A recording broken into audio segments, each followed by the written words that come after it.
વૈશ્વિક પરિસ્થિતિ અત્યારે ઊભી થઈ છે એના માટે પણ જે અપીલ કરી છે એને પણ આપણે સૌ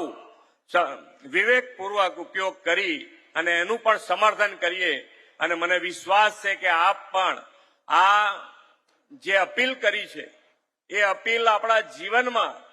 આજે નહીં કદાચ વૈશ્વિક પરિસ્થિતિ રાબેતા મુજબ થાય તો પણ જો આપણા જીવનમાં આની ટેવ પડી હશે તો આપણને કોઈ નુકસાન થાય એવું નથી એટલે અત્યારથી ટેવ પાડેલી હશે પેટ્રોલ બચાવીએ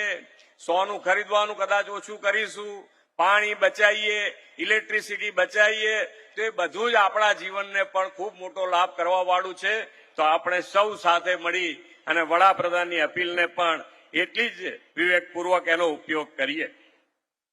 સૌરાષ્ટ્ર પટેલ સેવા સમાજ તથા સુરતવાસીઓ વડાપ્રધાનશ્રીની અપીલને પૂરતું સમર્થન આપશે। હજુ સુધી તમે અમારી ચેનલને સબસ્ક્રાઇબ નથી કરી તો અત્યારે જ ન્યૂઝરૂમ ગુજરાતને સબસ્ક્રાઇબ કરો, ફેસબુક અને ઇન્સ્ટાગ્રામ પર ફોલો કરો।